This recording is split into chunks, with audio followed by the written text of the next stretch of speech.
The production of this program is made possible thanks to the support of the following and viewers like you.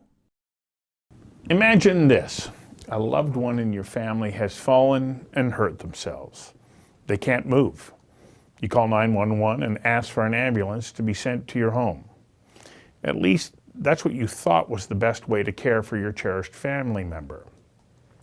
Now, you can't help but wonder if an ambulance will arrive, says Troy Clifford, the Provincial President of the Ambulance, Paramedics and Dispatchers Union of BC. From the streets of Vancouver to Valemount and everywhere in between, calling for an ambulance and having one arrive in a timely and life-saving manner is becoming iffy. Clifford says it's the service that is on life support, and we're sounding the alarm. Simply put, paramedics are in the business of helping people when they're having one of the worst days of their lives. Clifford says it's the system that is failing at the bureaucratic and operational levels. It's not because our members can't treat patients. The union says it's so bad and is having a profound effect on its members that over 30% of staff are either off getting treatment for PTSD or still working while traumatized and seeking treatment. The union is asking for your support by asking you to go to soundingthealarm.ca. I invited Troy Clifford of the BC Ambulance, Paramedics and Dispatchers Union to join me for a conversation that matters about one of our most precious public safety and healthcare services. Troy, welcome. Thank you for having me here, Stuart. Is that too dire of an introduction? Like, am I playing it up a little too much? No, when I was listening to you, I really felt that really that just hits it. And I'd like to say that's not the truth and the reality of how dire it is right now, but you've nailed it, unfortunately, what we've been experiencing. And this is not a new situation. We've been experiencing it for a while and having this conversation for a while, and it not getting better. And that's why I think we've really made the effort to sound the alarm. You know, that's what's sort of our catchphrase right now, but it's so true that, you know, it really epitomizes what we do. We lights and sirens, and we are sounding the alarm, and so that's, you know, the play on the words, but it's actually more than that. It's a reality of what you said. These people are waiting for services and that. So how did we get to this point? Because, you know, I remember it was pretty certain a number of decades ago you would dial 911 and an ambulance, I was sort of told, would be there within 4 to 6 minutes. What happened? Yeah, so that's a lot of people don't know what happened, and you know, really, people want to say, "Oh, it's COVID, it's the opioid crisis, it's what we've experienced in the last few years with increased healthcare and mental health and addictions in the streets and in our communities around the province." It's not. I think people want to blame something, but this started decades ago with increased call volumes. We call paramedic responses call volume, so we tend to call, which is a plea for help or an emergency call, and it's really been progressing at 6% on average over the last decades. What, every 6% every year. Increase every year? Yeah, that's over the province. Every year we've seen a 6%, and obviously that's higher in areas like the Fraser Valley, Kelowna, that are seeing more growth. I'll just use those as a couple examples. So really it started back then. It was amplified through COVID and the last couple of years, and really exposed at how, but it started for lack of putting any effort into or funding into the ambulance service going back over a decade ago right now, and that's really with those increased call volumes, increased more people in the communities, you know, seniors in the communities, all these things. Mental health and addiction calls have been going up. You know, we see that in the streets, homelessness, all these things that add to the amplifying over and above regular calls to shorten the aging population. So it's been a perfect storm, if you want to call it that. I don't like that term, but it's been a progressive storm that's really been amplified. So was it a political decision or was it a bureaucratic decision to cap this funding?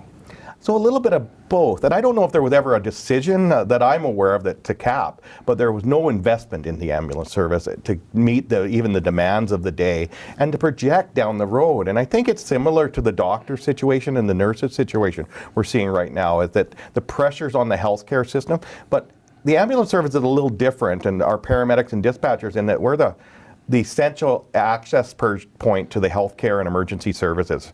And if you can't access that, the whole system doesn't work. And so I kind of say that's the foundation. But we do that dual role, public safety and healthcare. And that's where the access point, like I was saying, is.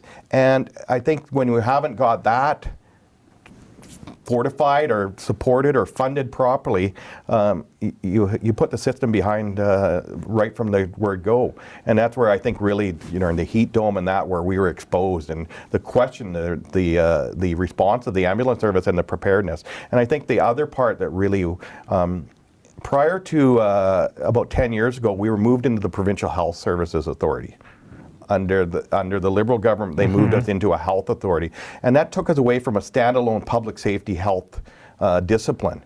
And we were put into a health managed, bureaucratic, shared services, all this sort of stuff. So essentially taking a unique service that is a dual role and putting us simply into a health authority, which was lost in the big numbers. And I think that's really affected our ability to provide immediate services and respond to the uniqueness of our services.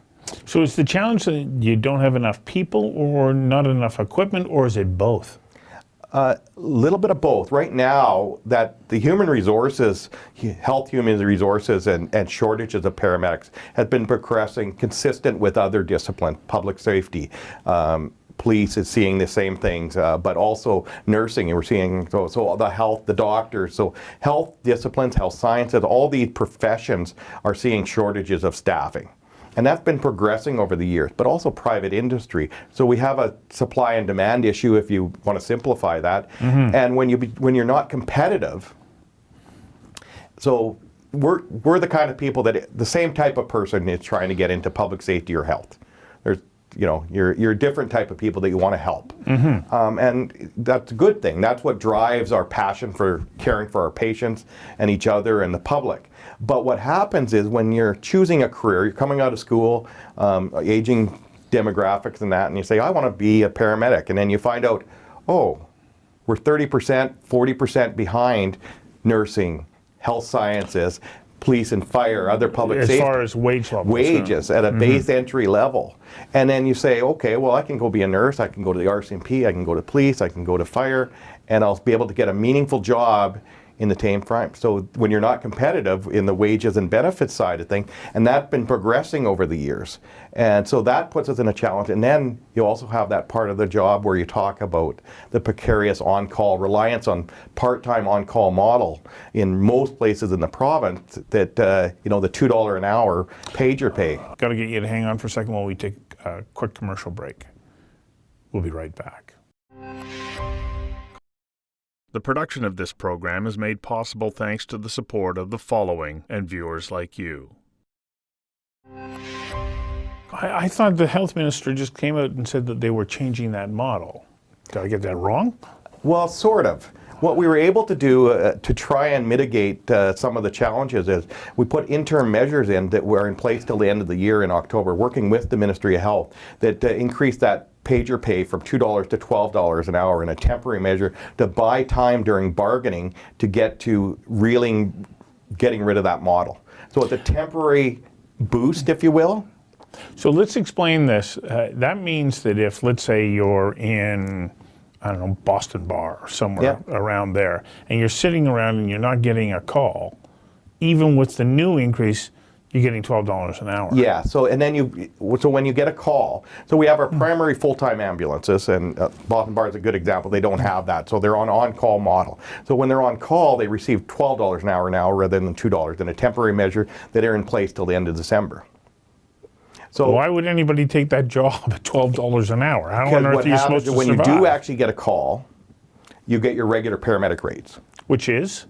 Whatever your rate is, depending on your experience and your license level. So it could be anywhere from $25 an hour up to $40 an hour for a rough range there, which is, so depending, a less experienced EMR, if you will, emergency medical responder, which is our recruitment unfortunately, the PCP, primary care paramedic level, is our minimum standard for the province, but we're seeing more and more because of our staffing recruitment issues of EMRs being hired.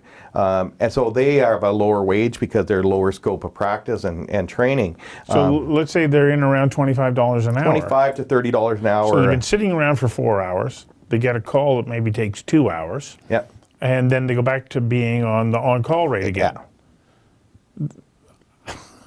I have trouble understanding why somebody would want to take the job. Well, and that's a challenge. You know, you mentioned Valemount in your opening. And Valemount's a great example. I talked to the mayor there and our paramedics there. And I used Valemount as an example. We were just recently able to convince and negotiate that Valemount be giving a full-time 24-hour primary ambulance. So they went from an on-call ambulance to a 24-hour primary full-time ambulance, which is a really good thing. But they have a second ambulance that does out-of-town transfers and secondary calls. We haven't been able to staff that ambulance because of that $2 an hour model. And Valemount's a really interesting community in the sense that it's a resort community. There's very little housing, and there's also a lot of industry. Yeah. So what happens is they have a camp there, an industry pipeline, all these things. So you're a EMR or a PCP and you go to Valemount and we want to hire you. You come out of training and say, I want to go to Valemount. We can give you a part-time job that pays you $2 an hour and you backfill the spare boards on the regular ambulance, the full-time ambulance. Or you can go to the camp, work on the pipeline, private industry as a medic, and receive anywhere from $300 to $600 an hour or a day. Right. So private industry needs medic, and we're doing a lot of industry in the province. So they're recruiting paramedics. Not only are they going into other professions, these private industry. So we have a real supply and demand, and it really comes back to what we were talking about earlier, our ability to be competitive in a market. Just in BC. And just in BC. Let alone in other jurisdictions. And then when you start comparing us to other comparators, to other paramedics, Toronto services are offering up to $50 an hour, Toronto EMS, for entry-level paramedics, which is good money. It's $15 higher approximately over what we're doing. So we're not enticing paramedics to come from other provinces here unless they have a reason. So we're not getting out of service hires. So we're not getting every student that comes out of a paramedic class at the Justice Institute or private academies that are being trained here. Yeah, we're training them. But they're choosing, though they come out of the class, I'm going to go to private industry, I may go into another profession or use that as a stepping stone. So we're not able to, and then we're not retaining our paramedic because they can go, now you don't have to go up north to work as a medic in private industry. You can go to Hope, you know, the Coquihalla. So you don't have to go for 2 weeks into a remote camp or something like that. There's opportunities all over the province. So we're not even retaining our paramedics. This is our second break. We'll be back in a moment. The production of this program is made possible thanks to the support of the following and viewers like you. So what kind of pressure is that putting on those who say, I get all this, I've chosen this as my life, but it really takes its toll on those people who stay and then are attending to the needs of patients who desperately need them? So that dovetails into a couple things, and that's our ability to retain. They're saying the pressures that we're seeing with those increased call volumes, so we're doing more with less. On any given day, we have about 30% of our ambulances across the province parked. And what I mean by parked is with no paramedics to work in them, even at double time. They're not prepared to come in on overtime. Those on-call members that are working just can't, they're not prepared to give up that much time. They got to go where they can feed their families, and we're all under a lot of pressure to meet the demands of cost of living and all those sorts of things. So the pressure's on everybody. And so paramedics are saying, I can't do this. I'm going to work every day. And you know, you talk about some of the metro areas in the Lower Mainland. When you got 30% of your resources parked at any given time, and you know that you're going to put your lunch kit in the car and you're not going to see that till the end of the shift, and hopefully you'll get off on time. And then back the whole, you know, you don't get any downtime. So, you know, the models say that you should be about 50% worst case scenario of hour utilization, which means how much time are you actually on ambulance calls during your shift? So when you're running at 100% or high 90s, you don't have any capacity for extra calls. So, you know, a lot of models say you should be about 30% of emergency services should be on task. Yeah. So that you have that capacity for fluctuations and when a lot of calls come in at once or major incidents. We're running at high UHUs at times over 100%, where that means there's no downtime. So that fatigue, to talk to what you're talking about, that's what's causing the psychological injuries and all the workplace like PTSD and those sorts of things. Yeah, well, not to And mention burnout, fatigue, yeah. it's incredible pressure. Well, it's the nature of the work too. You're showing up when somebody is experiencing a tremendous amount of trauma themselves, and you're having to deal with it. It has an enormous impact on anybody who, no matter what their intention and their willingness to move into that career, it can't help but affect you emotionally and psychologically.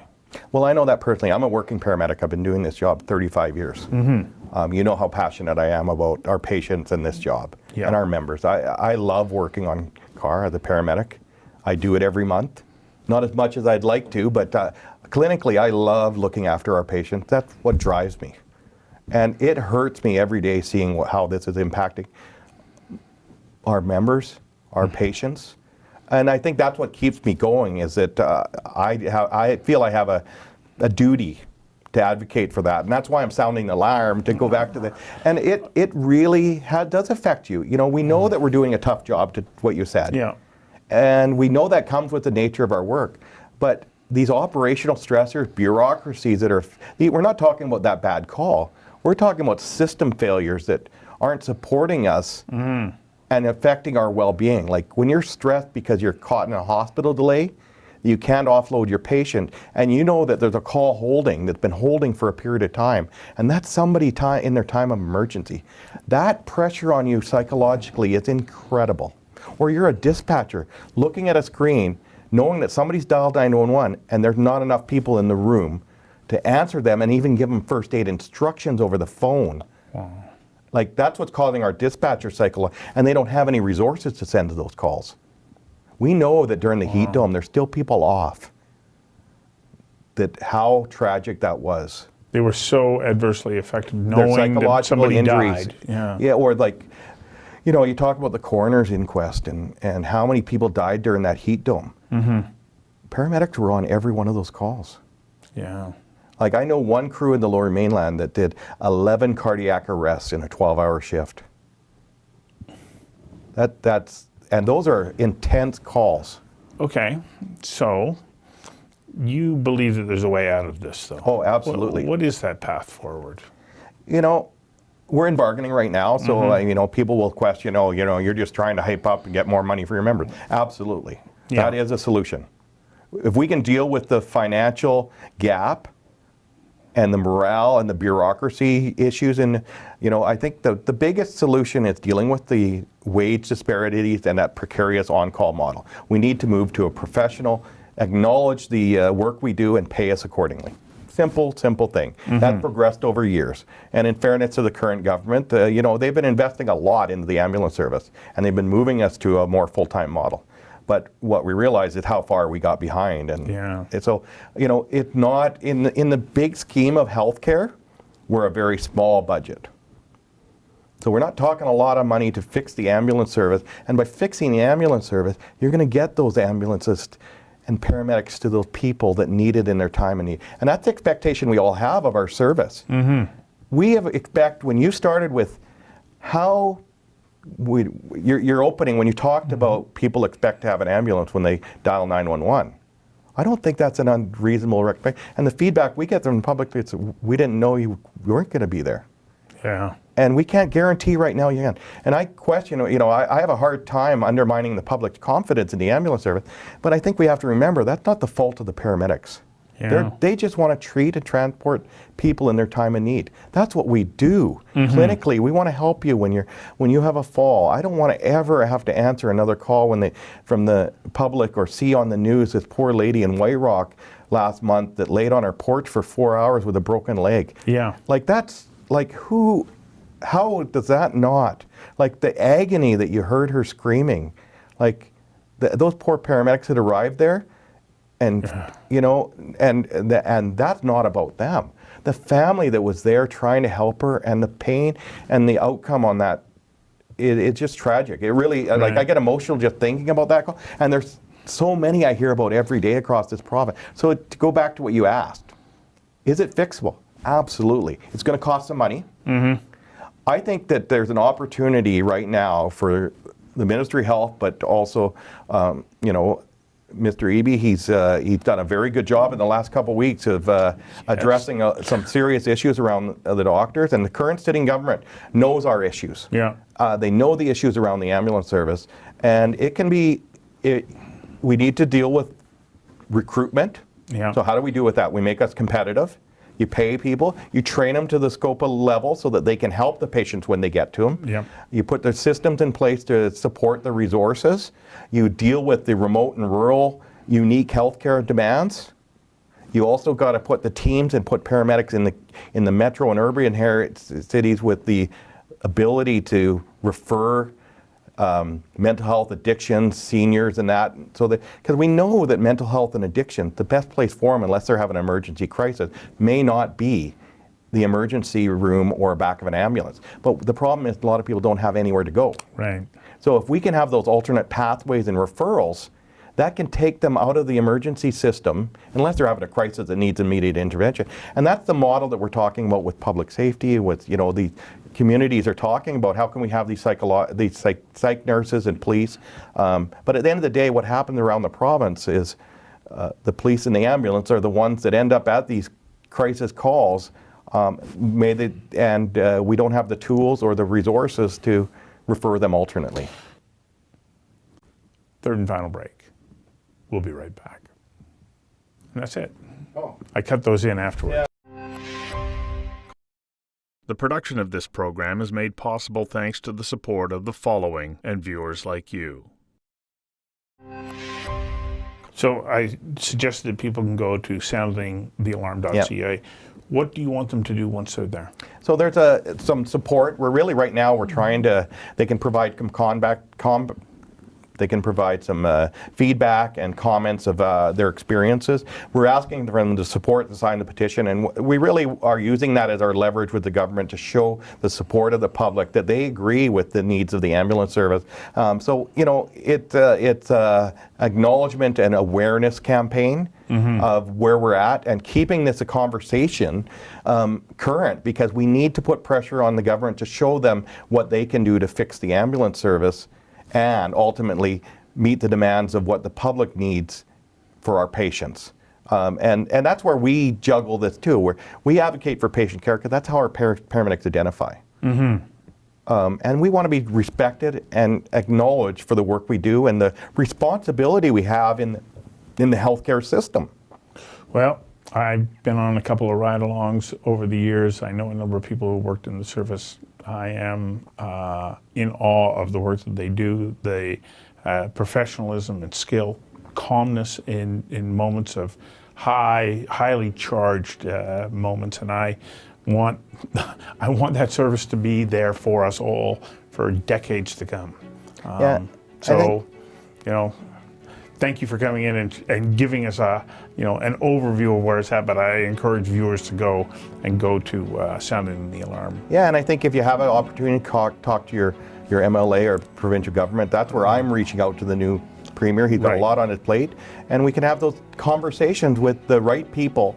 And we're in this for solutions. All we want to do is do our job and help people and be acknowledged and I think that will ultimately flow into making sure that everybody gets their ambulance in their time of need. I want that same thing. Thank you very much for your time today. Thank you for the opportunity to be here.